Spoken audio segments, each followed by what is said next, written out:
কিস্তি জীবনে হবে না, মনে রাখিস। অবৈধ উপার্জনকারী তোর অভাব যাবে না, তোর কলিজায় কোনোদিন তৃপ্তি আসবে না। আমাদের মসজিদের 5,000 টাকার ইমাম, তার কিস্তি লাগে না, আর সে তার বিবি বাচ্চা নিয়ে রাস্তায়ও থাকে না, রাস্তায়ও থাকে না। 5,000 টাকার মসজিদের ইমাম সাহেবের বেতন নিয়েই মালিকের 30 দিনের 1 মাস ইজ্জতের সাথে, পর্দার সাথে, হালালের মাধ্যমে তার জিন্দেগি কাটায়া দেয়। এক ওয়াক্ত নামাজও ছোটে না। হ্যাঁ,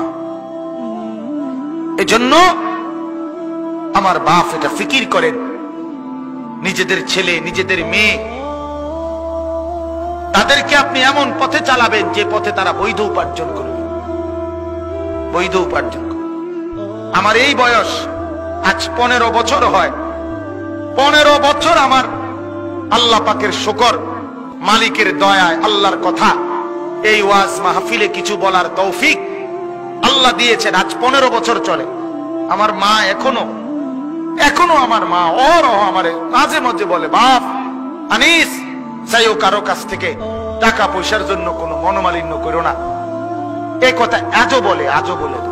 ছোট্টবেলার থেকে যে বুঝ নিয়ে বড় হয়েছি, আজও সেই বুঝ নিয়েই আছি।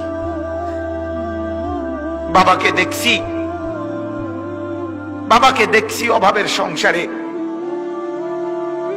27 দিন তারাবির নামাজ যেদিন শেষ হয়েছে, তারপর দিন একটা পাঞ্জাবির কাপড় কিনে দিছে আমারে। ঈদের দিনও সকালবেলা, আমি ঈদের দিন, আজ ঈদ ফজরের নামাজ পড়ে আমি টেইলারের দোকানে দাঁড়ায় ছিলাম। আমার পাঞ্জাবিটা তখনও সেলাই হয় নাই। আমি ঈদের নামাজে যাব কিভাবে? আমি সেই অভাবের সংসারে বড় হয়েছি। তারপরও কোনদিন বাপ অবৈধ রোজগারের পিছনে যায় নাই। এক মসজিদের ইমামতি করছে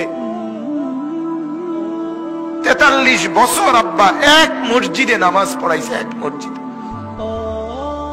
43 বছর এক মসজিদের ইমাম ছিল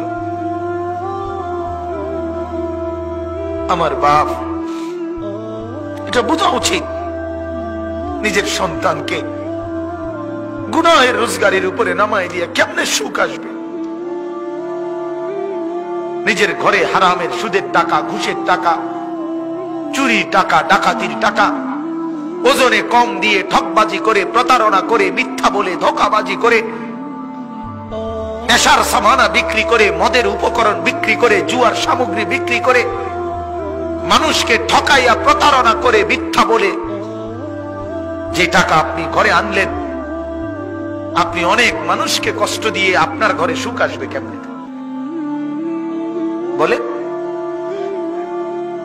আল্লাহ আমাদেরকে বুঝার তৌফিক দান করুন।